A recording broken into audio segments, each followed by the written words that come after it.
263번째 희망락 대상수작 관련 시즌 2 다시 플레이라이프 대상식 두 번째 작품 최승희 대상식작 굉장히 최승희 안막 최승희의 남편 안성희 최승희의 딸 코러스 1, 2, 3, 4, 5 피아노 연주자 빈무대 한쪽 구석에 피아노가 놓여있다. 연주자가 악보를 들고 등장하여 피아노 앞에 앉는다. 연주자는 연습삼아 건반을 두들기기 시작한다. 코러스들이 등장한다. 무용 연습복 차림의 그들은 청소도구, 대걸레, 비 등등을 들고 무대를 뛰어다니며 바닥을 청소하고 의자들을 배치한다. 코러스 1과 2가 등장하여 무대를 가로질러 간다. 왜냐고? 그런 건 나한테 묻지 마. 어쨌든 그 아이 앞에 빨간 구두가 있었어. 반짝반짝 빛나는 빨간 구두가. 아이는 빨간 구두를 신었지. 빨간 구두는 춤추기 시작했어. 타타라라 타타타. 코러스 1과 2 청소하며 왈츠 스텝으로 무대를 가로지른다. 코러스 3과 4, 5가 청소하며 반대편으로 무대를 가로지른다.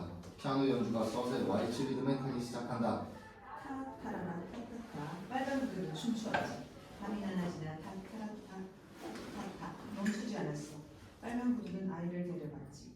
들판을 지나 강을 건너고 산맥을 넘어 바다를 건너 타타라라 타타타 춤추고 춤추면서 세상 끝까지 갔어. 그래서 아직도 춤추고 있겠지? 빨간 구두는 멈추지 않으니까.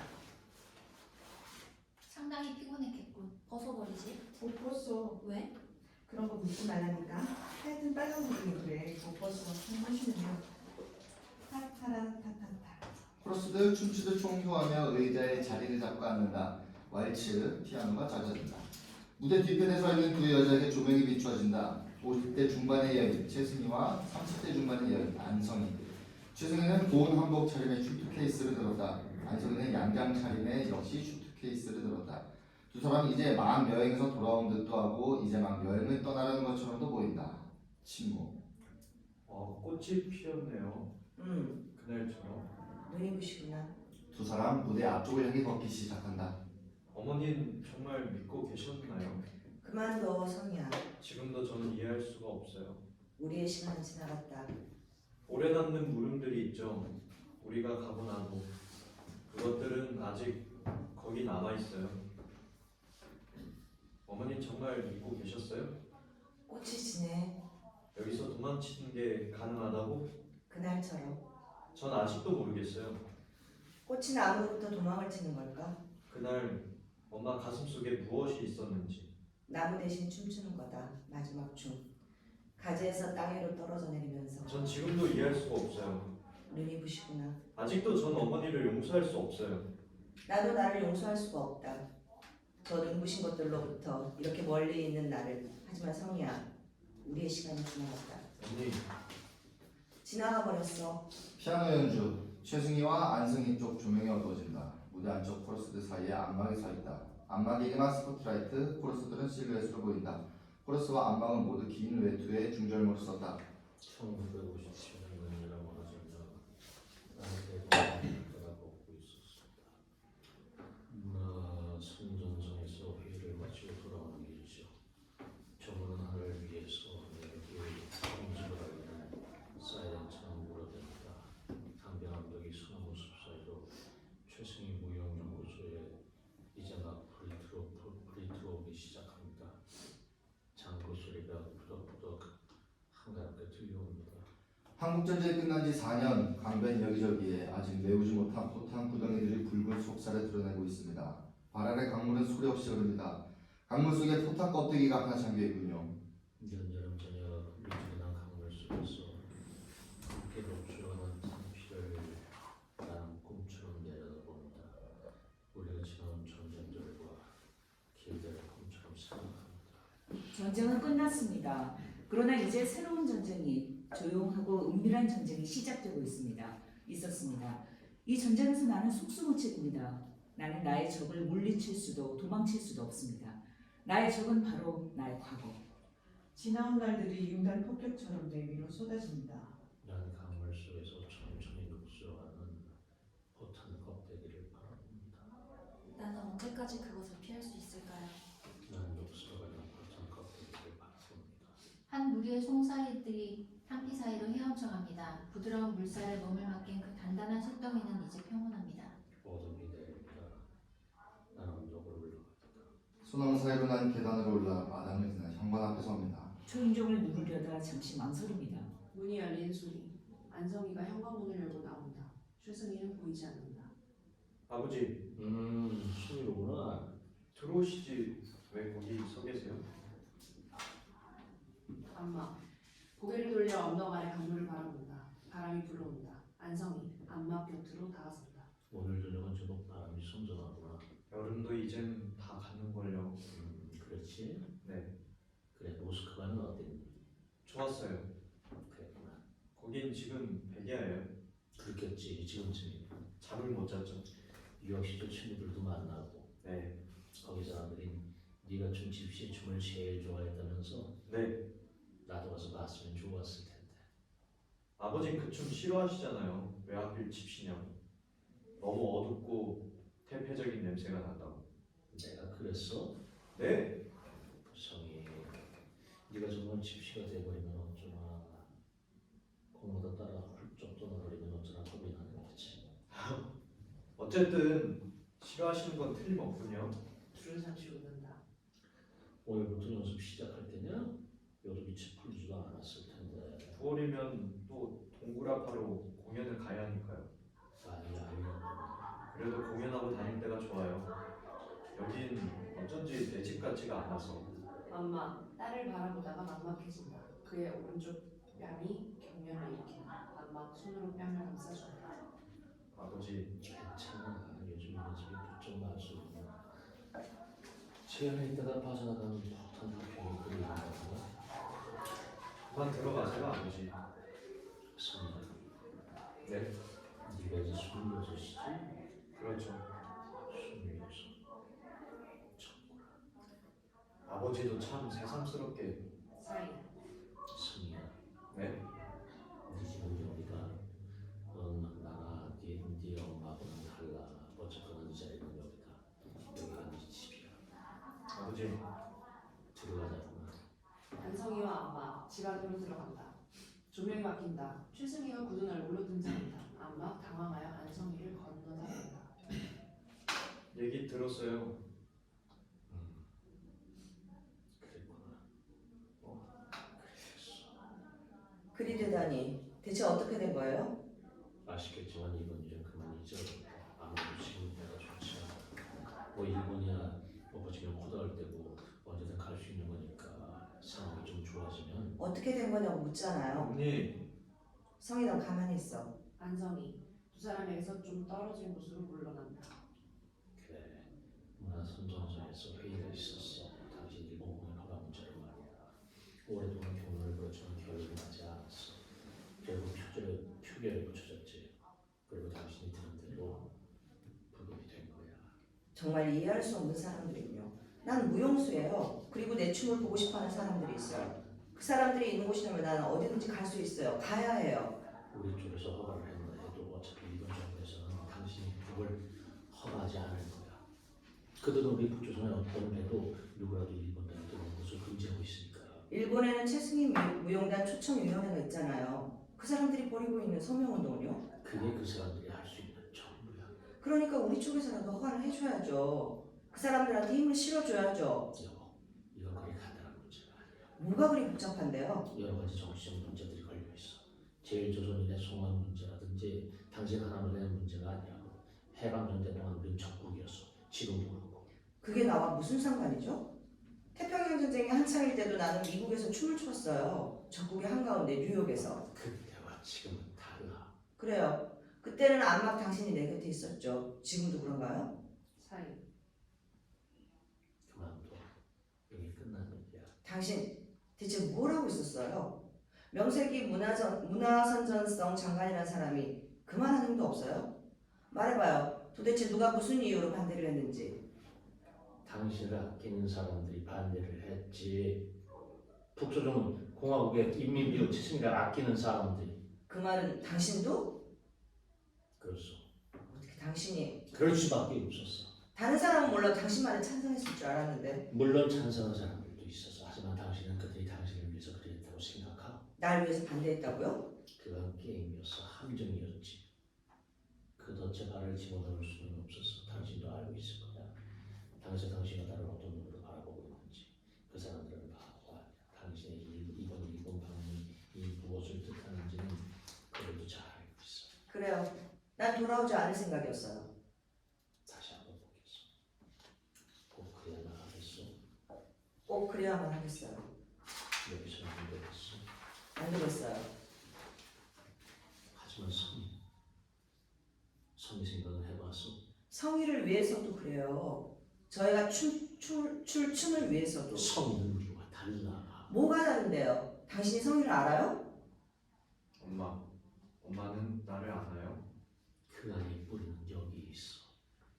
성의 명예는 여기서 자유로울 수 있어. 당신 정말 그렇게 생각하세요?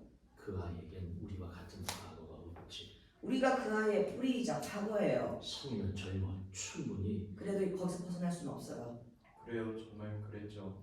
하지만 여보 어딜 가도 여기보단 낫겠죠. 난 내 춤을 추고 싶어요. 가슴에 훈장 하나 가득 매달고 있으면 뭐예요? 어차피 줄맞춰 행진하는 병사 중 하나일 뿐인걸. 왜요? 또 당과 인민을, 공화국의 충성을, 의무와 책임을 말씀하실 건가요? 어쨌든 우리 그것들로부터 자유로울 수 없어. 당신이 생각하는 자유는 이 세상 어디에도 없어. 당신은 그랬었죠. 자유는 투쟁 속에서만 얻어지는 거라고. 그러니 우린 싸워야 한다고. 최소한 나는 나를 강요하는 것들과 싸울 수 있는 곳을 가고 싶어요. 여기선 싸울 수도 없어. 돼지처럼 사육될 뿐이야. 불어난 살더미 속에 내 춤은 파묻혀버릴 거야. 그리고 도살장으로 끌려가게 되겠지. 싸우기 위해서라도 살아남아야 해. 당신은 좀 더 신중했어야 했어. 당신은 너무 많은 적을 만들었어. 당신은 알아야 해. 지금 우리가 얼마나 위험한 상황에 처해 있는지. 얼마나 더 비율을 맞춰야 하는데요? 조금만 더 기다려달라고. 지금은 상황이 좋지 않다고 내가 몇 번이나 말했어. 그런데도 당신은 기어이 이시희 선생한테 편지를 했지. 상황을 어렵게 만든 건 당신이야. 당신이 너무 빨리 카드를 던져버린다. 모두가 당신 패를 읽어버렸다고 이길 수는 없는 게임이야. 난 그걸 수습해야 했어. 최소한 모든 걸 다 잃지는 않도록. 대체 언제까지 기다리라는 거죠? 난 그래요. 나는 늙어가고 있어요. 내 몸이 늙어가. 내 몸에 깃들었던 춤들이 하나둘 빠져나가고 있어. 기다리라고요? 내겐 시간이 없어요. 기다리면 상황이 좋아질 거라고요. 당신 정말 그렇게 생각해요? 천만에 날 바보로 아세요? 요즘 상황이 어떻게 돌아가는지 나도 잘 알고 있어요. 지금이 아니면 기회가 없어요. 당신도 잘 알잖아요. 사이. 나쁜 소식은 좋은 소식도 있어요. 그게 뭔데요? 당신은 이시 바쿠 선생을 곧 만나뵐 수 있을 거야. 이시희 선생을요? 어떻게 해요? 일본에 갈 수 없다면서요. 당신이 못 가면 선생님께서 오시면 되지. 선생님께서 평양에? 그래요. 9월 9일 우리 공화국 건국 9주년 기념회에 맞춰 선생님 내분께서 평양에 오시기로 했어. 선생님께서도 무척 기뻐하셨어. 당신을 여기서 보고 싶다고. 물론 당신은 그 전에 동그랗게 공연을 떠나야 하겠지만 기다리다가 선생님을 만나 뵙고 출발하면 될 거야. 난 예정대로 떠나겠어요. 뭐요? 내가 평양에서 이시희 선생님을 만나면 그걸로 내가 일본에 가야 할 까닭은 없어진다 이건가요? 그런 게 아니라 당신 나한테 나온 마지막 카드마저 뺏으라는군요. 난 당신 때문에 어렵게 조선을 한 거야. 고맙지만 사양하겠어요. 난 이시희 선생님을 만날 수 없어요. 여기 평양에서는. 선생을 모시는 건 쉬운 일이 아니었어. 이렇게 어렵게 오셨는데 당신이 없으면 얼마나 섭섭하시겠어. 나도 선생님을 뵙고 싶어요. 하지만 여기서는 아니에요. 난 꼭 일본에서 선생님을 뵐 거예요. 당신이 안 간다면 나 혼자서라도. 성이야. 엄마는 정말 믿고 계실 건가요? 그게 가능하다고? 조금만 더 기다려달라고 했잖소. 안마, 당신은 왜 이렇게 약해졌어요? 인천항으로 고깃배를 끌고 와서 날 이곳으로 데려오던 안방은 어디로 갔죠? 모두가 살림이나 하라고 날 붙잡아 앉힐 때도 당신은 도쿄에서 날 불렀었잖아요. 생각해봐요, 그 겨울을. 당신은 겨우내 역전에 나가 눈을 쓸었죠. 그 50전으로 우리 네 식구 하루 끼니를 때웠어요. 기억나요, 당신? 언젠가는 친구네 집 피아노 건반을 죄 뜯어다 전당포에 맡기기도 했었어요. 그러고도 당당하게 집에 돌아와서 나한테 연습을 게을리 한다면서 큰 소리 해대곤 했었잖아. 불기 하나 없는 바닥에서 온종일 밤새도록 춤을 춰도 난 힘든 줄 몰랐어요. 우리에게 꿈이 있었으니까, 함께 싸우고 있었으니까 행복했어요. 안마, 왜 나를 여기로 데려온 거예요? 왜 날 여기에? 둔중한 피아노 선율, 안마 쪽 조명이 어두워짐과 동시에 안성이 쪽 조명이 밝았습니다. 안마는 희미하게 윤곽만 보입니다. 1957년 그 늦여름 저녁 문화선정성 회의에서 최승희 무용단 일본 초청 공연이 부결된 날 어머님 묻고 계셨죠. 날 왜 여기 데려온 거야?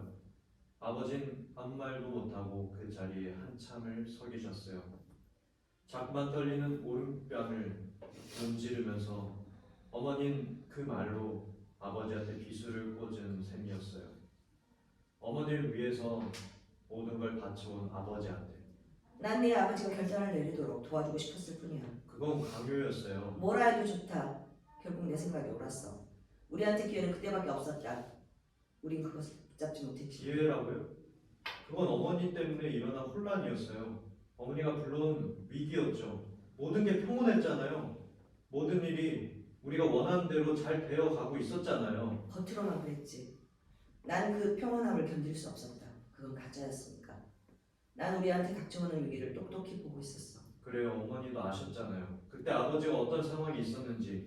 어느 날부터인가 아버지와 가깝게 지내시던 선생님들이 친구분들이 하나둘씩 사라지기 시작했죠. 네 아버지는 그 빈자리를 채우며 한 계단 한 계단 승진을 했고 그 계단 끝에 무엇이 있을지는 네 아버지도 잘 알고 계셨을 거야. 누구 때문에 아버지가 그 계단을 오르셨는데요? 그건 내가 원한 게 아니야.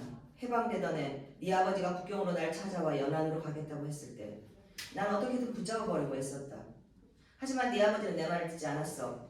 네 아버지는 연안으로 가지 말았어야 했어. 정치라는 길로 들어서지 말았어야 했어. 그랬다면 어머니가 계속 춤을 출 수 있었을 것 같아요. 배고프고 가난하고 힘들어도 내 춤을 출 수는 있었겠지. 정말 배고프고 가난하고 힘든 사람들은 그런 소리 못하죠. 어머니는 아세요? 그날 어머니가 떠나신 뒤 내가 어떻게 살아야 했는지? 난 농장에서 노동을 해야 했어요. 그들은 내게 인민들 틈에서 노동하고 노동을 통해 얻어진 근육에서 나오는 생산적이며 건강한 춤을 배우라고 했어요. 그래요.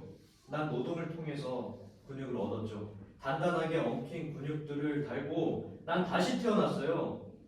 그리고 춤은 내게서 영영 떠나가 버렸죠. 가끔 선전대원들이 농장을 찾아와 우리들 앞에서 노래를 부르고 율동을 하곤 했죠. 그 친구들을 바라보면서 내가 무슨 생각을 한 줄 아세요? 내 춤? 웃기지 마세요. 내가 저 율동이라도 할 수만 있다면 하지만 탈곡기에 손목이 잘려나간 팔로는 율동도 할 수가 없죠. 내 춤? 내 춤이라고요? 그건 배부른 소리예요. 어머니가 그런 배부른 소리를 할 수 있게 만들어준 사람이 바로 아버지였어요. 잔인하구나. 그래요. 현실은 잔인한 거예요. 어머니가 말하는 내 춤이란 것도 거기서 벗어날 수는 없어요. 벗어나려 할 수는 있다. 그것도 못한다면 그건 춤이 아니야. 허공에서 춤을 출 수는 없어요. 우리에게 발을 디딜 바닥이 필요해요. 우린 그것을 차고 뛰어오르는 거다. 결국은 바닥에서 바닥으로 내려앉을 수밖에 없죠. 사이. 난 네 아버지가 그 계단 끝에서 끝까지 가지 않길 바랐어. 네 아버지와 너를 그리고 나를 도우려 했던 거야. 아니에요. 어머님 그저 허공에서 헤매고 계셨던 거예요.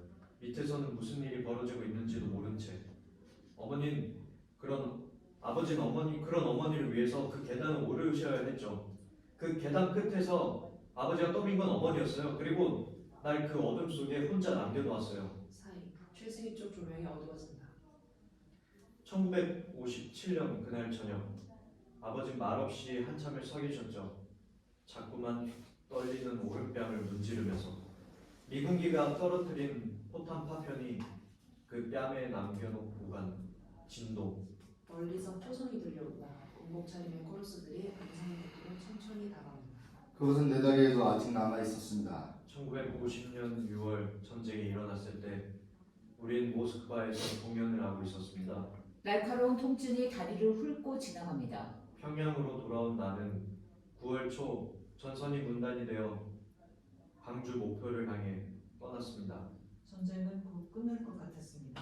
남도는 음식이 좋다더군요. 바다는 해수욕하기 좋고요.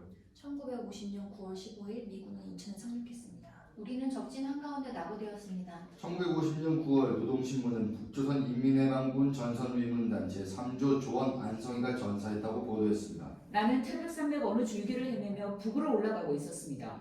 코러스 둘이 다리를 절며 보혈에 신음하는 안성이를 부축한다. 점점 커지던 동선이 절정에 달하다가 어느 순간 멎는다. 정정. 다리 부상을 입고 어두운 산속을 헤매며 나는 묻습니다. 날 왜 여기 데려온 거야? 말라리아에 걸려 고열에 떨면서 나는 묻습니다. 날 왜 여기 데려온 거야? 안중동무 정신 차리시오. 여기서 정신을 놓으면 안 됩니다. 내버려둬요. 쉬고 싶어요. 요란한 충성. 코러스를 쓰러진다. 안성이 주저앉아 죽음을 내려다보고 하늘을 올려다본다. 아, 밤하늘에 별이 얼마나 많은지. 코러스들 천천히 일어나 안성이 곁에 앉아 하늘을 올려다본다. 이젠 가을이니까 깊은 산속이니까 나는 주검들 사이에 누워 밤하늘을 올려다봅니다. 내 몸은 이렇게 뜨거운데 왜 이렇게 춥지? 안성이가 코러스 1의 얼굴을 매만진다. 네 몸은 차가운데 넌 하나도 안 추운 모양이구나. 내 곁에 누운 이 차가운 육신은 얼마 전까지만 해도 싱싱하게 노래하고 춤추던 내 동료였습니다. 나는 죽음의 얼굴을 마주봅니다. 그 차갑고 물렁물렁한 두개골. 너도 곧 그렇게 될 거야. 곧 편안해질 거야. 나는 밤하늘을 바라봅니다. 별똥별이네? 최승희와 안막 쪽이 밝아진다. 아니야. 우리 성인은 죽지 않았어. 너무 빨리 치는 걸? 손을 빌 수도 없잖아. 우리 성인은 죽지 않았어. 엄마, 우리 성인은 죽지 않아. 금방 끝낼 거랬잖아. 금방. 일어나 성이야. 날 혼자 보내놓고 어서. 날 떼어놓고 또 어디로 가버린 거야? 어서. 최승희 쪽 조명이 어두워진다. 안성희 동무, 안성희 동무. 안성이 코러스들의 부축을 받으며 일어선다. 아, 밤하늘의 별이 어찌나 많던지. 타는처럼 쌀알처럼 흩어진 별들. 누가 저 별들 사이에 사다리 좀 놓아줘. 난 저 신호들을 읽을 줄 몰라. 어디로 가는지도 모른 채 나는 길도 없는 산속을 걸었습니다. 말라리아보다 더 뜨거운 무엇이 나를 걷게 합니다. 폭격으로 폐허가 된 평양을 지나 신우줄까지. 걷고 또 걸었습니다. 어머니가 오시지 않는다면 제가 가지. 어머니는 북경에 계셨지요. 기적소리와 함께 기차가 역으로 들어오는 소리. 코러스 한 명이 서류철을 들고 안성이 앞에 선다. 명단에 온데 누구라고요? 기지나요? 북조선 인민공화국 전선위문단 제3조 조원 안성기. 없습니다. 나와되었소? 네, 사령부에 신고하고 본대로 복귀하시오. 전 북경으로 가야 합니다. 당신 이름 없다니까. 이 열차는 아무나 타는 게 아니야. 전 안성희예요. 그런데 북조선 인민공화국 인민위원회 대위원이자 무용동맹중앙위원회 위원장 최승희의 딸 안성희라고요. 안성이 무너진다. 군인이 황급히 그녀를 부축한다. 동시에 기차를 출발하는 소리 어두워진다. 어둠 속에 기차 소리 높아진다. 잦아들 때 경쾌한 피아노 선율이 흐른다. 동시에 무대가 밝아진다. 최승희와 안성이 최승희 뒤편에서 코러스들이 춤추고 있다. 안마은 좀 떨어진 곳에 서 있다. 북경 동서구 향유호동 집에서 나는 어머니를 기다렸어요. 저녁 늦게까지. 내가 얘기했었지 않니? 수업이 있었다고. 골목에선 중국 사내들이 소금바람으로 나를 훔쳐보며 낄낄대고 있어요. 왜 희극 학원으로 곧바로 오지 않았어? 개새끼들. 난 네가 살아 돌아올 줄 알고 있었다. 그래요, 어머니, 제가 왔어요. 최승희, 난 알고 있었어. 어머니 나를 안고 눈물을 흘리셨죠. 가슴속에 터질 듯하던 말들이 어지럽게 뒤엉켜 버렸어요. 넌 말이 없었지. 내가 아무리 물어도 그저 죽을 뻔했었죠. 죽을 뻔했죠. 뭐 이젠 괜찮아요. 그게 다였어. 별로 즐겁게 얘기할 만한 여행은 아니었었으니까요. 얼굴이 어둡구나. 어머니는 여전하셨어요. 학생들도 가르치고 공연도 하시고 하긴 뭐 어머니는 다 알고 계셨다니까. 밤마다 네 꿈을 꾸었다. 내가 너 때문에 얼마나 애를 태웠는지. 하지만 내가 뭘 어쩔 수 있었겠니? 일이라도 하지 않았으면, 춤이라도 추지 않았으면 난 미쳐버렸을 거야. 그래서 연애도 하셨고요. 성희야, 전쟁의 포화 속에 피어난 사랑, 국경과 인종을 초월한 인디아 청년 무용수와의 만남, 그녀를 얼매는 모든 것을 버리고 그녀의 예술을 꽃피워줄 새 땅을 찾아 먼 바다로. 정말 로맨틱하군요. 멋져요. 역시 어머니는 대단한 분이세요. 마음껏 비웃으렴. 네가 내 마음을 어찌 알겠니? 어머니는 아세요? 사이. 어떻게 그럴 수가 있어요? 다 알고 계셔서? 내가 사선을 넣고 있는 동안 어머님 로맨스에 빠져 계셨군요. 내가 돌아올 줄 알고 그 검은 인도 녀석하고 상해까지 가셨군요. 이상향을 찾아 배를 타러. 닥쳐! 그래요, 나는 죽었다 쳐요. 하지만 아버지는? 어떻게 아버지를 버릴 생각을 할 수가 있었죠? 어머니를 위해 평생을 바친 아버지를? 우린 대체 어머니한테 뭐였죠? 그래, 그게 나다. 지금도 아쉽구나, 그 몸뚱이가. 그래, 이게 나다. 나는 그 몸뚱이가 좋았다. 어쩔 테냐 그래. 그래 그 녀석 까만 눈이 좋더라. 그 녀석 눈에는 전쟁도 없더라. 도덕도 책임도 선도 악도 없더라. 남쪽 나라 햇빛뿐이더라. 아무 생각 없이 좋더라. 가슴이 뛰더라. 그놈 앞에서 내가 여자더라. 40 넘은 나도 여자더라. 내 속에 불이 켜지더라. 체면도 염치도 없이 얼굴이 빨개지더라. 춤추고 싶더라. 춤이 절로 나오더라. 그래 그것도 나더라. 내 안에 나도 모르는 내가 있더라. 나는 그것을 따라갔었다. 끝까지 가보고 싶었다. 어쩔 테냐. 난 어머니를 용서할 수 없어요. 용서? 누가 누구를 용서한단 말이냐. 무엇을? 나를 용서할 수 있는 건 나뿐이야. 나를 심판할 수 있는 건 내 춤뿐이야. 어머니 자, 마음껏 돌을 던지렴. 침을 뱉고 비웃어보렴. 소용없는 일이겠죠. 내가 돌을 던질 때 어머니 벌써 그곳에 계시지 않았으니. 파도 소리. 안성이 어둠 속으로 사라진다. 최승이 홀로 남는다. 파도 소리가 점점 사납고 거칠어진다. 코러스 신문을 들고 서 있다. 사이쇼키 자, 오너라. 마음껏 돌을 던지렴. 칠파 내게 침을 뱉고 비웃어보렴. 일제압절이 너희들이 던지는 돌이 내 춤을 맞추지는 못해. 반역자 내분노 내 춤을 더럽히지 못해. 기회주의자 창렬 자, 오너라. 너희들 가려운 곳이 어디냐? 조국? 민족? 도덕? 양심? 겨우 그거야? 너희들을 성가시게 하는 부스럼 딱지가 오냐? 핥아주마. 얼마든지 핥아주마. 자, 오너라. 오래된 손님들.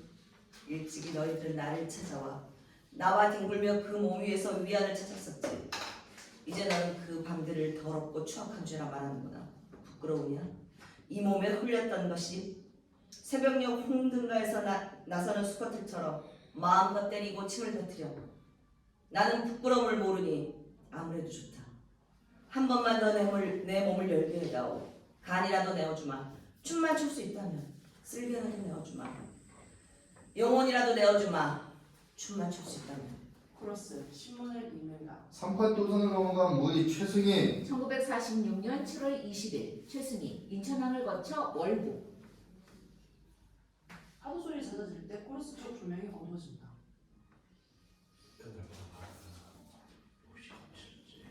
보이지 않는 파도가 우리가 탄 배를 하늘 끝까지 밀어 올렸다가 바다 밑까지 내팽개치고 발전자리 통통대다 파도의 강연처럼 뱅글뱅글. 다들 허리가 반으로 접혀서 토악질을 하고 북두 칠성이 노래지도록 발동기는 금세라도 꺼질 듯 덜컥거리고 뱃사람들 심청이를 거기 빠뜨린 이유를 알고 백봉이 까무잡잡하는 얼굴이 하얗게 질렸었죠. 당신은 배전에 우뚝 서 있었죠. 난 두려웠어. 우리가 다시 육지를 긁을 수 있을까? 차라리 아무데도 닿지 않는 게 나았을지도 모르죠. 아니야. 당신이 날 붙잡고 우리가 어디를 가고 있는 거냐고 제대로 가고 있는 거냐고 물었어. 지금이라도 다시 돌아보자고 도했었죠. 난 주임이 당신이 설 자리는 없었어. 사인. 그날 밤바다 위에서 당신은 시를 하나 썼지요. 북두칠성에게 묻노라. 그래, 북두칠성이 뭐라 대답하던가요? 글쎄. 북두 칠성은 거기 있었어. 그게 대답이었지. 왜 난 그걸 못 보았죠? 분명히 거기 있었어. 거짓말. 그날 하늘엔 먹구름이 잔뜩 끼어 있었어요. 아니야. 하늘은 맑았어. 바다는 마치 미친 듯 날뛰고 있었지만 하늘은 요지는처럼 맑았다. 아니에요. 별빛도 달빛도 없었어요. 북두칠성 같은 거 보이지도 않았어요. 북두 칠성이 뱃머리 앞에 보이는 순간 파도가 잠잠해졌지. 당신은 헛것을 본 거예요. 두려움을 질려서. 난 두려웠어. 부끄럽게 건 어쩔 수 없는 선택이었어. 어쩔 수 없는 건 선택이 아니죠. 당신이 어쩔 수 없게 만들었어요. 1945년 그때 북경의 날 혼자 남겨두고 당신이 연안으로 떠났을 때 당신은 그때 연안으로 가지 말았어야 했어요. 내게도 신념은 있었어. 신념처럼 위험한 것도 없지요. 그건 두려움이 만들어낸 것이니까. 먹구름 낀 하늘에서 당신이 찾아낸 북두칠성처럼. 당신의 춤도 위험했지. 내가 그 신념을 버리게 한 만큼 당신은 그것을 버린 적이 없었어요. 당신의 춤을 버릴 수 없었던 것처럼.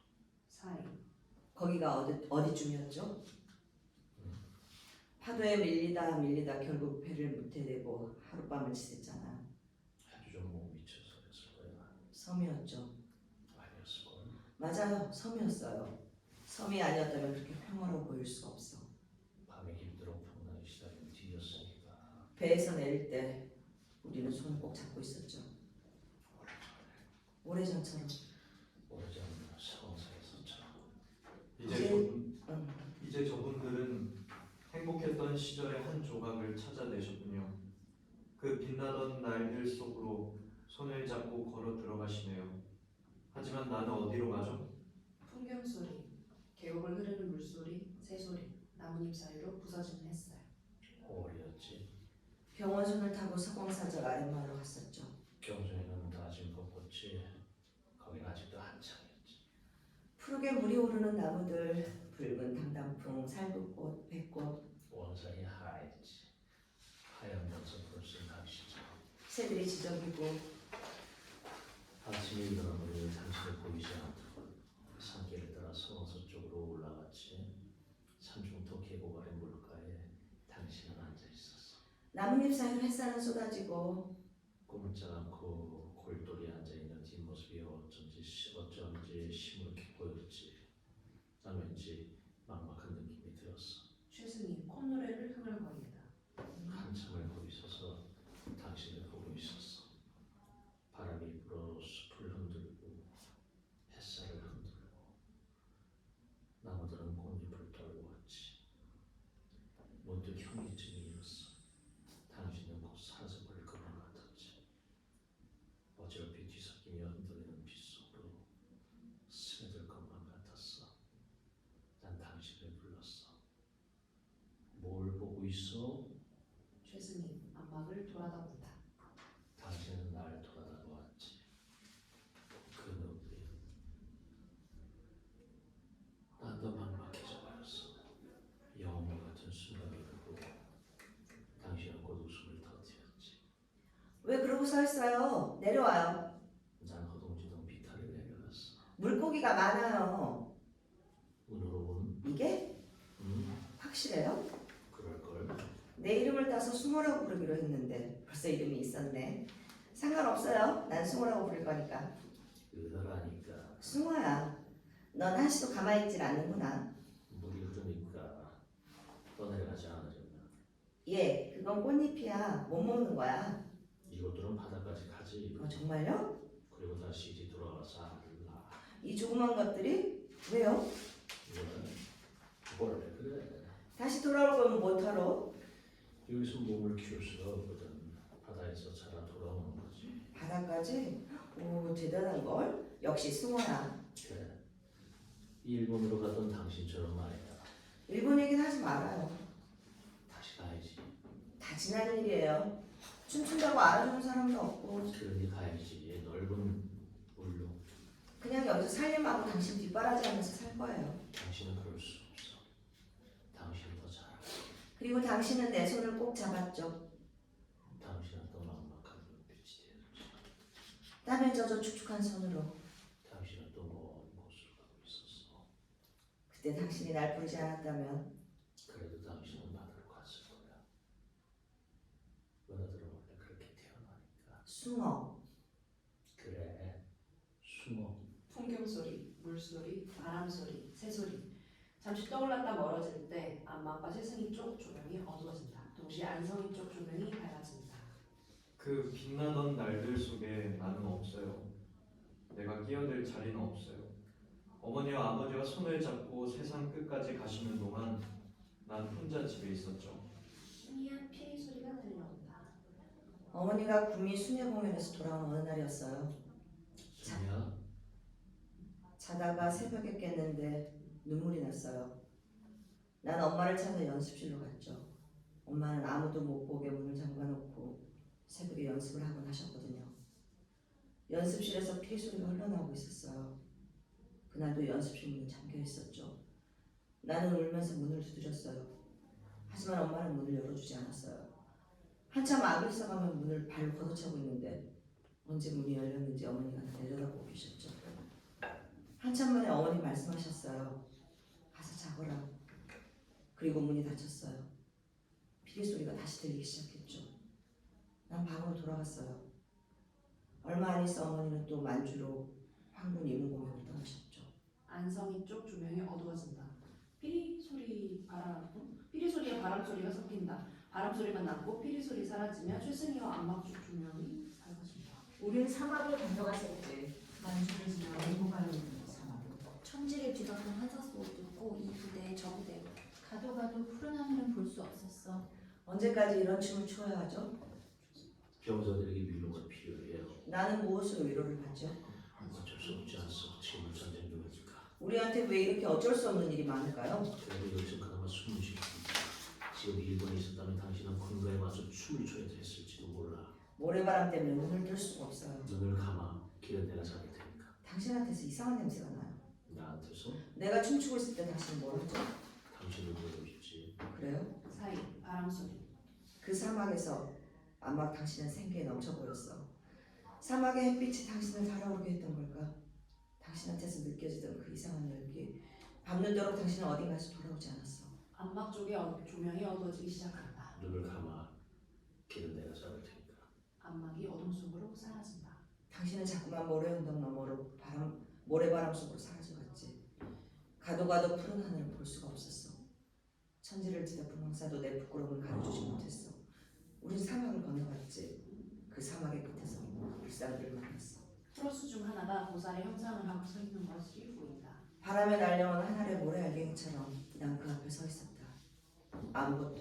아무것도 아니라고 그 돌덩이들은 조용히 웃고 있었지.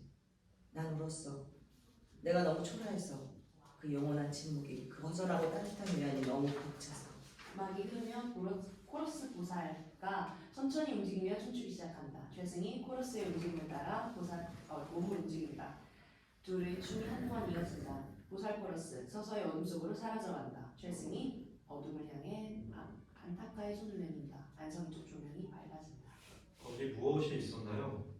어머님 무엇을 보았나요? 내 눈을 멀게 하는 것. 그래요? 그게 날 춤추게 했지. 그게 뭐죠? 글쎄다. 전 알고 있어요.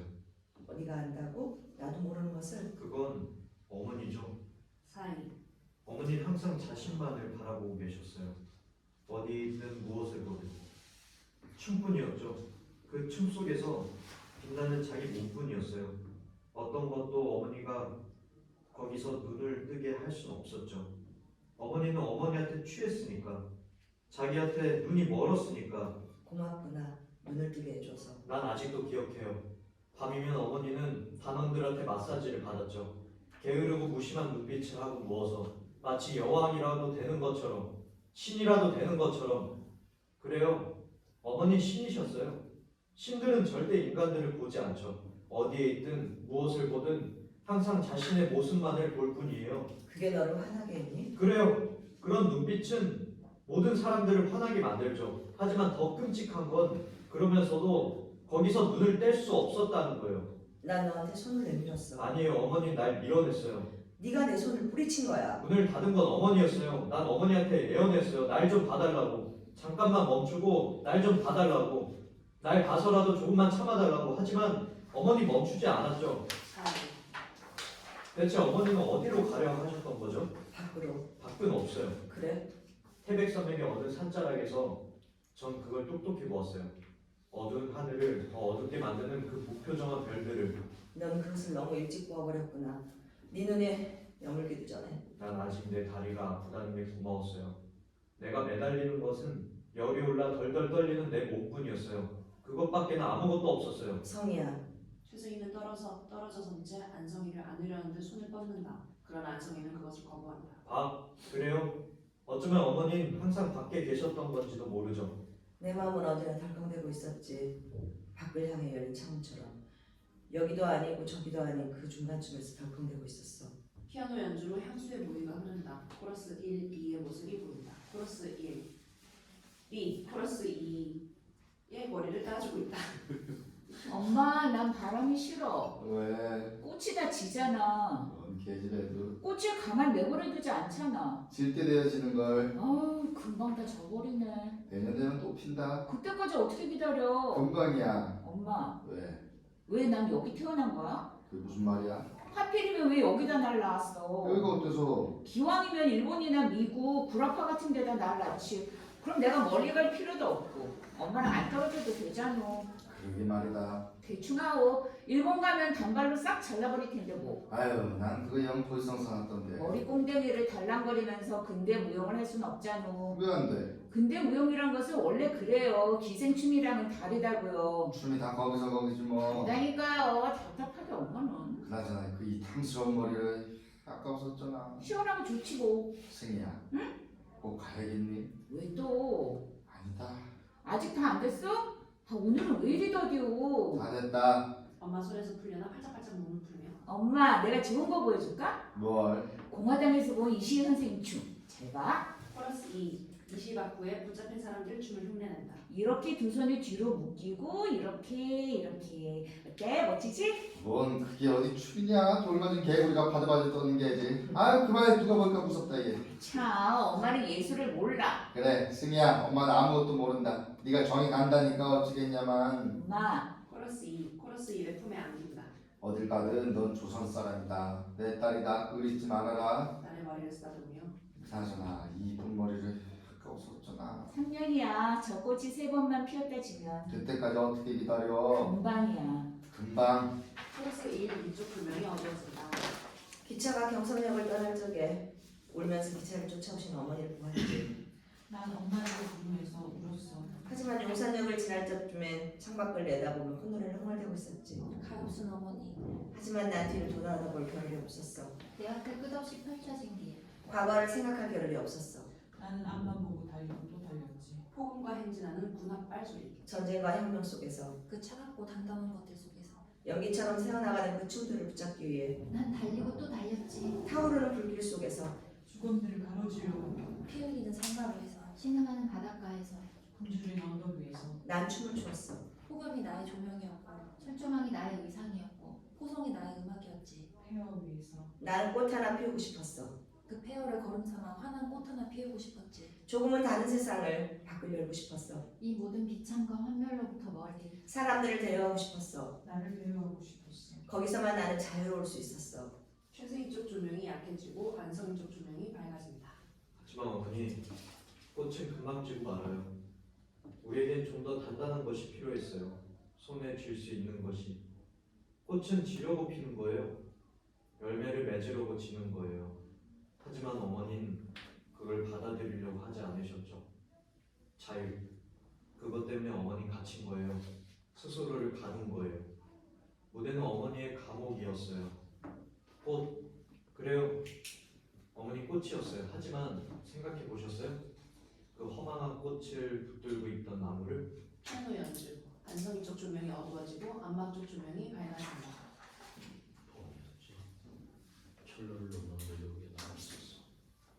연막에서 흩어지던 동지의 얼굴도 보이고 우리는 얼른 고개를 돌렸어. 고개로 땅을 걸고 침을 나르면서 난 수천 년 말의 뜻을 곰곰이 생각해 보았지. 엄숙할 수, 맑을 청, 엄숙히 맑다, 맑게 하다. 엉뚱하게도 당신이 바라보던 그 계곡의 맑은 물이 거슬기 헤엄치던 눈화색이 떠오르더군. 당신은 사라져버렸어요. 북경에는 혼자 남겨두고 연안으로 떠날 때처럼. 이번에는 한마디 인사도 편지도 없이. 반담 준파동자 미국의 스파이 안마. 난 곰곰이 생각해 보았어. 지나온 날들을. 우리 참 많이도 돌아다녔었지. 일본, 중국, 몽골, 대만, 유럽과 동구, 러시아. 미국에서 남미의 먼 안데스 산맥까지. 그건 어쩌면 사실일지도 모른다는 생각이 들더군. 난 나도 모르는 새 미국의 스파이 노릇을 하고 있었던 건지도 몰라. 일제 때 우리가 친일 반민족 분자인 동시에 반일 운동에 가담한 불량상인이었던 것처럼. 우리가 만났던 수많은 사람들. 그 속에 미국의 스파이도 하나 잡히게 있었을지도 몰라. 당신 뭘 보고 있어요? 그건 어쩌면 사실일지도 몰라. 아직도 북측성을 보고 있나요? 난 영영 여기서 나갈 수 없을지도 몰라. 당신은 이제 편안한가요? 강물 속에 잠긴 그 못한 검들이 처럼처럼 역수락하게 만나본 거야. 어디 있어요? 최세희 쪽 조명이 서서히 어두워지기 시작한다. 침묵을 나고 땅을 보면서 그 맑은 물이 자꾸만 눈앞에 얼어버렸어.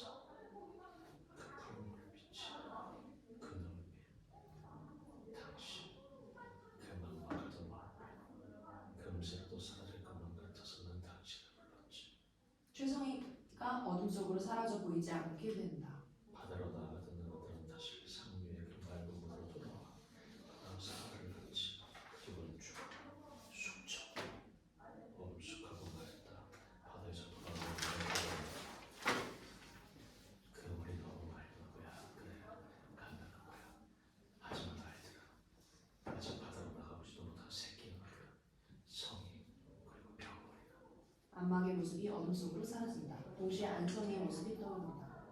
반당 종파 문작 안막은 일제에 적극적으로 부역하면서도 조국의 해방이 다가오자 미국의 간첩으로서 속칭 연합파에 침투하여 암약하는 기회주의적이고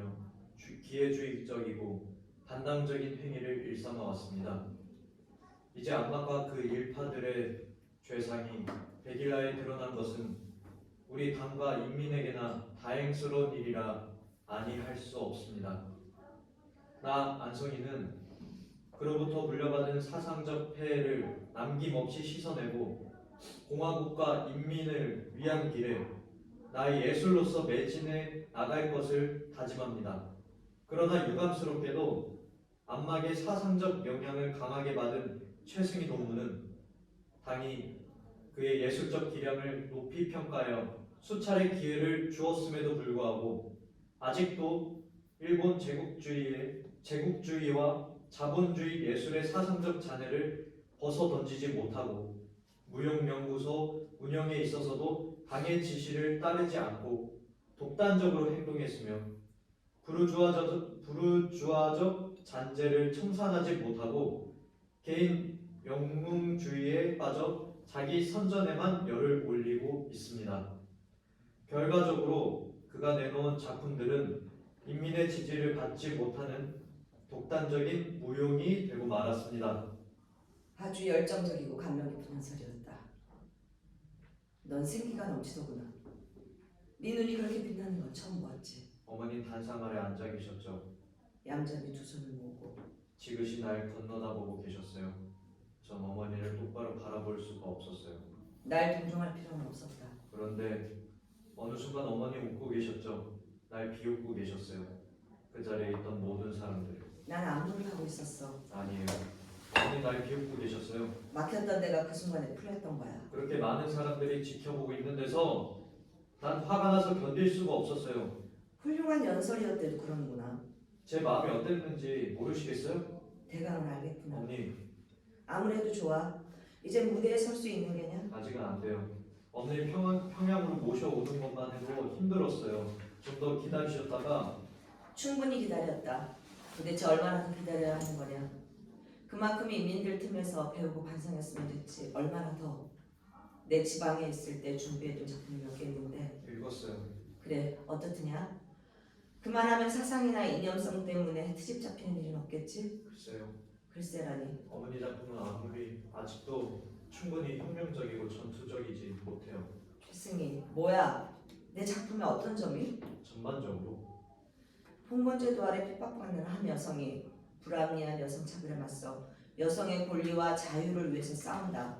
이것만큼 혁명적이고 전투적인 주제가 어디 있어? 바로 그 한 여성이 문제예요. 당의 지시가 아니라 개인이 자신의 신념을 가지고 싸운다는 점이 위험한 것이죠. 뭐야? 개인이 각자의 신념을 가진다면 통일된 지도라는 것은 유명무실해지니까 그 개인의 신념이 당의 지시와 상반될 경우 그 개인이 자신의 신념을 따라 싸운다면 당을 적으로 만들게 될 테니까요. 성희야, 너한테서 이런 말을 듣게 되다니. 전 사람들 눈에 어머니 작품이 어떻게 보일지 말씀드린 것뿐이에요. 어머니를 걱정해서 드리는 말씀이라고요. 이 작품이 공연된다면 결과는 불보듯 뻔해요. 최승희는 여전히 개인 영웅주의에서 벗어나지 못했다. 사인. 당의 지시. 그 당이란 것도 결국 하나의 개인 아니냐? 말씀을 삼가하세요. 사인. 성희야, 미안해요. 제 입장을 이해해 주세요. 넌 집시의 춤을 잊었니? 그 춤에 대해서는 벌써 충분히 반성하고 자아 비판했어요. 그 춤을 보면서 난 가슴이 떨렸었다. 질투가 나서 네 머리채를 쥐어두고 싶을 정도로 가슴이 떨렸었어. 잊었어요. 아니야, 그 춤은 네 안에 있어. 그만 가보겠어요. 연습이 있어서요. 그 대본은 어디에든 절대 꺼내놓지 마세요. 부탁이에요. 성희야, 네. 넌 어떠냐? 뭐가요? 너는 자유로우냐? 자유는 당과 위대한 수령의 영도를 혁명적이고 전투적으로 수행해 나갈 때 얻어지는 거예요. 무대에 서면 아직도 가슴이 떨리니? 사인. 하지만 기어코 어머니는 그 대본을 당해내고 공연 허가를 받아냈죠. 그 작품으로 어머니의 무용 인생은 끝이 났죠. 너는 또 누구보다도 나를 신랄하게 비판했지. 그 작품은 그들이 품은 의심에 불씨에다 기름을 부은 격이었어요. 그 불길을 잡기 위해 내가 얼마나 당의 딸, 네가 그 다음에 내놓은 작품이었지. 넌 최승희의 딸이 아니라 당의 딸이라고 애걸을 하고 있더구나. 살아남아야 했으니까요. 어머니를 지키기 위해서라도 난 어떻게든 살아야 한다고 생각했어요. 병건이를 위해서도 아버지를 위해서도 난 그대로 물러설 수가 없었어요. 하지만 어머니 멈추지 않았어요. 막다른 절벽을 향해 내달리는 기차처럼 어머니 멈출 줄 몰랐어요. 피아노 연주가 흐른다. 안성이가 어둠 속으로 사라지고 안막이 나타난다. 뭘 보고 있어? 꽃이 피었어요. 아니다 피워. 재미없어. 문학한다는 사람이 많이 피었어가 뭐야. 많이 피웠으니 많이 피웠을 것 같아. 내가 처음 경상을 떠나 도쿄에 도착했을 때도 저렇게 꽃이 만발했었죠. 산울이었으니까. 하얀 꽃그늘 아래 서 있는데 글쎄 멀미가 나지 않겠어요? 반부 연락선 타고 현해탄을 건널 때도 안 했던 멀미가 말이에요. 1926년 3월 24일 그때 난 15이었어요. 슈어센 콘 분지역에서 당신을 처음 보았지. 공부는 안 하고 아가씨들 꽁무니만 따라다녔군요. 딸랑 달려간 전차 속에 단발머리를 하고 훔쳐보기나 하고 엉큼하게. 당신이 서 있었지. 어땠어요? 내 첫인상이. 글쎄, 그저 그랬군요? 아니. 여러분 모두 항상 처음 보는 것 같아서. 그게 무슨 말이에요? 당신이 늘 들고 다니던 손가락. 아마 당신은 그 속에 얼굴을 여러 개 만들어 놓고 들어왔다가 때마다 하나씩 갈아 쓰고 나오는 게 아닐까. 난 늘 그 속이 궁금했었지. 이번 건 좀 났군요. 괜찮았어요. 고마워. 15 한참 잘하던 나이였으니까. 그래. 볼 때마다 당신은 수차하고 있었어. 아, 그때 보이고 들리고 만져지는 모든 것들이 내 안으로 들어와 춤이 되었죠. 하루에 열 몇 시간씩 연습을 하면서도 힘든 줄 몰랐어요. 내 몸에 자리 잡아가는 근육과 힘줄들이 그 속에 깃드는 춤들이 너무나 벅찼어요. 그것들이 빠져나갈까봐 난 뛰고 또 뛰었죠. 연기처럼 자꾸만 흩어지는 그 춤들을 붙잡아 내 몸 위에 새기고 또 새겼어요. 당신도 얼굴을 갈아 입었고요. 15 그때처럼. 실로 심블로니까요. 실로 실로. 하지만 실로가 문제죠. 마음은 그대로인데 몸이 날 버려요. 춤들이 날 버리고 하나둘 빠져나가고 있어요. 연기처럼. 내 근육과 힘줄들은 이제 그것들을 붙잡을 힘이 없어요. 하지만 나는 당신의 모든 춤들을 기억해. 그래요. 내 몸은 그 춤들을 기억하죠. 이제 내게 없는 것들을 기억한다는 것. 그건 가장 끔찍한 일이에요. 난 차라리 소공이 될 걸 그랬어요. 소금. 돌은 단단하니까. 사람의 몸만큼 허망한 재료가 또 있을까요? 바람이 모래 위에 새겨놓은 물결 무늬처럼. 아니, 그보다도 더 없어요. 그 불상들은 아직도 거기 앉아있겠죠. 그렇겠지. 변함없이. 당분간. 그래도 소공은 행복해요. 제 눈앞에서 자기가 새긴 조각이 흐물흐물 녹아내리는 걸 보진 않았으니까. 원래는 그것들도 사라져. 난 재료를 잘못 고른 거야. 그래서 벌 받는 거야. 당신이 그런 건 아니지. 그럼 누가 나를 골랐죠? 그리고 내팽개치는 거죠? 사인. 나는 그 순간을 저주해요. 이시희 선생님이 춤을 처음 보았던 그 순간을. 경성봉회당을 그곳으로 날 데려가던 오빠를 저주해요. 내 눈을 멀게 하고 내 혼을 앗아갔던 그 춤들을 저주해요. 하지만 한 번만 더 그때처럼 떨리는 내 몸을 느낄 수 있다면 터질 것 같은 고함을 참느라 숨을 멈추고 무릎을 덜덜 떨며 앉아있었던 그 자리로 돌아갈 수만 있다면. 사인. 당신도 또 볼 때가 되면 그래요. 여긴 이만하면 됐어요. 이젠 좀 쉬지 그래. 난 살고 싶어요. 미칠 듯이 살고 싶어요. 하지만 죽은 듯 살고 싶진 않아. 여보, 꾀죄죄하게 시들어가기 싫어. 그건 지나친 욕심이야. 우리한테는 어쩔 수 없는 일들이 참 많았죠. 이젠 그게 지겨워요. 내 맘대로 할래요. 단 한 번이라도. 맞아요. 상관없어요. 벌써 내 가슴이 뛰는걸요. 난 지금 살아있어요. 그걸로 충분해요. 2천만 지출 대책 없는 어른. 하지만 이번엔 나 혼자네요. 미안하고. 춤추고 싶어요. 당신은 늘 그랬지. 당신하고. 나하고 그래요. 난 춤을 난 춤을 줄 몰라. 그러면서 그렇게 잔소리를 해댔어요? 그게 내 일이었으니까. 이리 오세요. 안마 머뭇거린다. 어서요. 피아노 연주로 왈츠가 시작된다. 채승이와 안막은 각자 제자리에서 손을 뻗어 왈츠 자세를 취한다. 두 사람 서로 떨어진 채 그러나 함께 춤을 춘다. 하나 둘 셋. 하나 둘 셋. 타타라라 타타타. 음악에 몸을 맡기고 제가 이끄는 대로 따라오기만 하세요. 너무 빨라. 아야 아이고 내가 또 발을 밟았군. 정말 뻣뻣하네. 노력하고 있어. 자 다시 하나 둘 셋. 하나 둘 셋. 타타라라 타타타. 피아노를 따라 오케스트라로 연주되는 왈츠가 화려하게 이어진다. 두 사람 웃으며 춤출 때 조명이 어두워지며 춤추는 두 사람의 모습이 어둠 속으로 사라진다.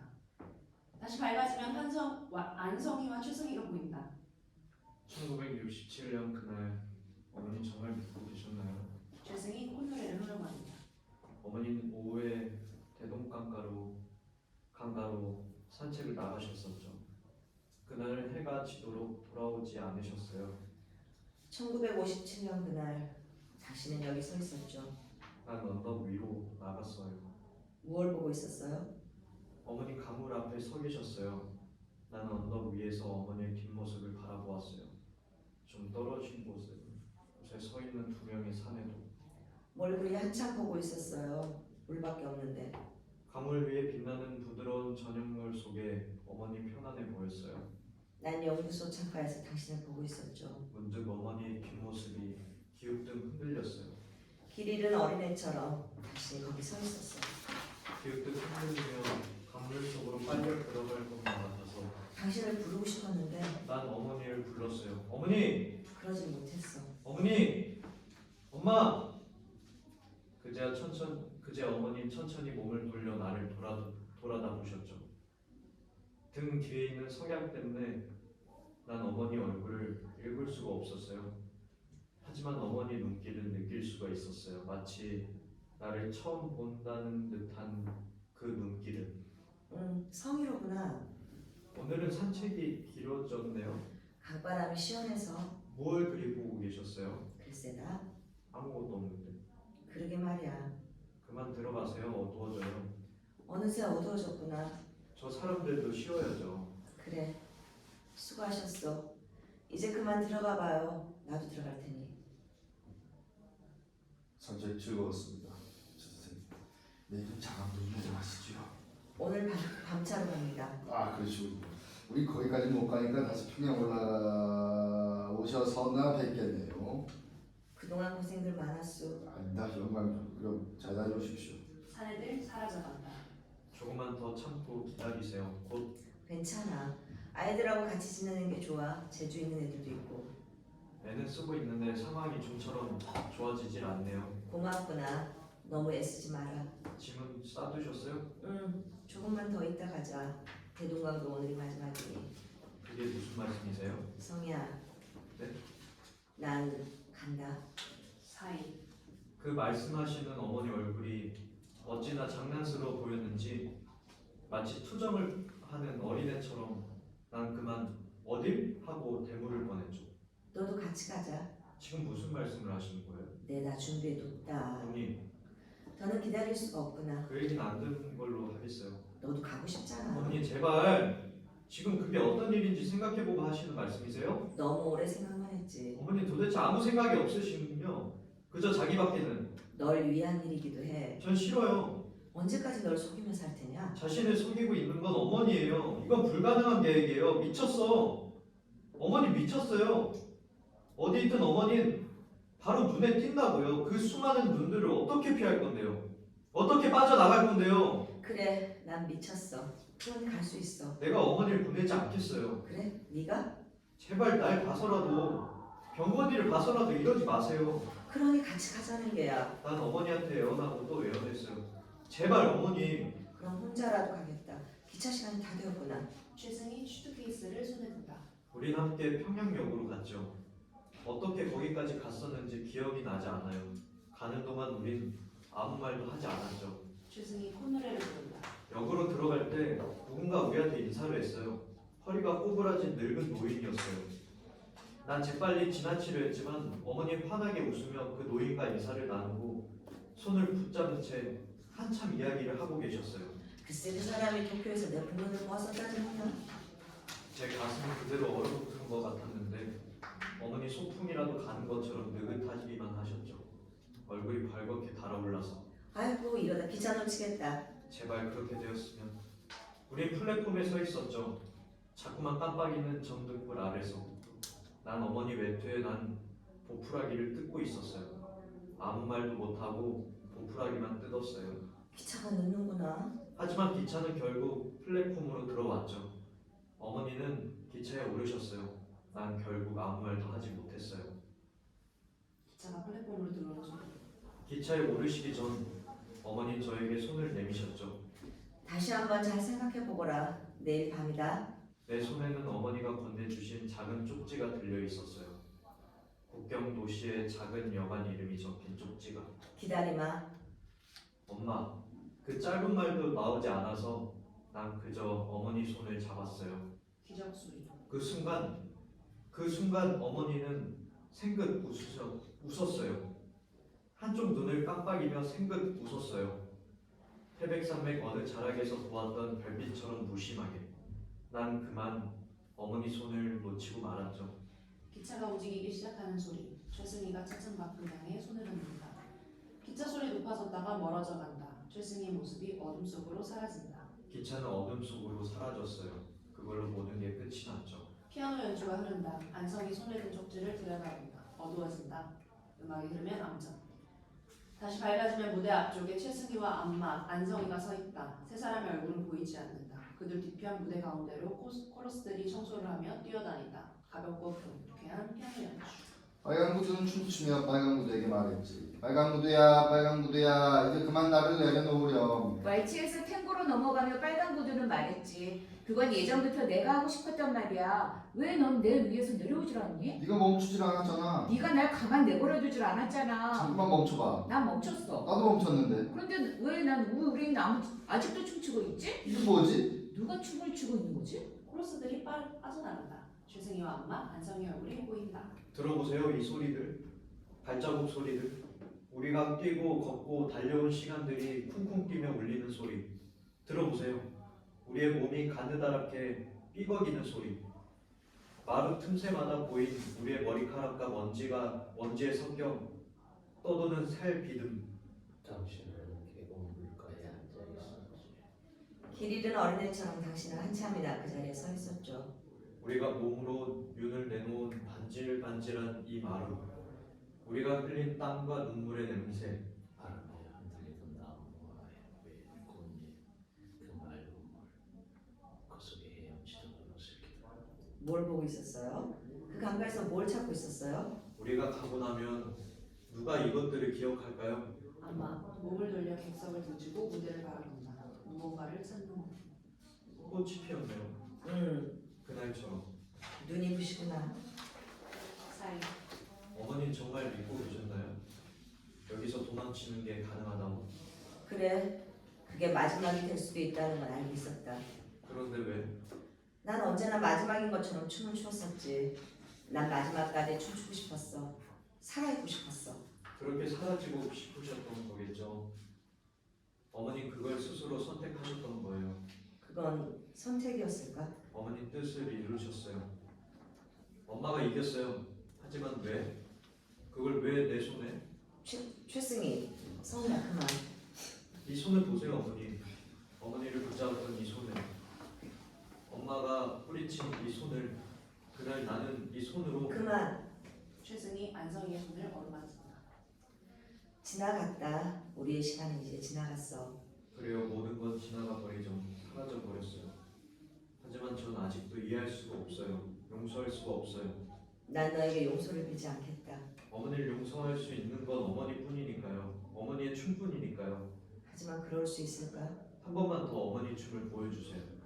나를 한 번도 바라본 적이 없었던 그 눈빛을, 나를 홀리게 했던 그 눈빛을, 그 웃음을 내가 미워할 수 있게, 내가 싸울 수 있게. 나도 나를 용서할 수가 없구나. 저 눈부신 것들로부터 멀리 있는 나를. 하지만 성희야, 우리의 시간은 지나갔다. 어머니, 하지만 성희야, 너 때문에 가슴 졸이고 애태우던 것도 나다. 네 아버지의 애로움을 보면서 눈물 흘리는 것도 나다. 사인. 당신 뭘 하세요? 혹시 못 보았어? 뭘요? 상자. 박쥐 경첩이 달린 소나무 상자. 그건 왜요? 그 안에 내가 넣어둔 게 있거든. 그게 뭔데요? 오래전에 내가 썼던 습전다. 그건 찾아서 뭐 하시려고요? 없애요. 왜요? 부끄러우니까. 부끄러운 것들은 좀치 없어지질 않거든. 어느 구석인가 숨은 끈질기가 남아있단 말이야. 난 그걸 없애야 해. 도대체 그게 어디 갔을까? 사인. 그만 가야죠. 그래. 꽃이 지네요. 그날처럼. 눈이 부시네요. 춤추고 싶구나. 두 사람 놀란 눈으로 아막을 바라본다. 왜? 나도 춤을 좋아한다고. 내가 시대를 잘못한 건 아니지. 하필 네 엄마하고 같은 때 태어나서 말이야. 내가 네 엄마를 만나버렸으니 말 다 했지. 다 했지. 세 사람 묻는다. 네 집시 춤을 다시 한번 봤으면 좋겠다. 아버진 그 춤 싫어했잖아. 아니야. 난 네 춤 중에 그게 제일 좋았어. 질투가 날 정도로. 피아노 연주가 흐르기 시작한다. 어느새 다 져버렸네. 또 핀다. 언제? 금방. 음악이 높아지면 세 사람 무대 뒤편의 어둠 속으로 사라져간다. 코러스와 피아노 연주자가 그들의 뒷모습을 바라본다. 피아노 연주자에게 스포트라이트, 남성 연주자를 써서 최승희의 아들인 피아니스트 안병관을 암시할 수도 있다. 네, 찾아갔습니다. 음.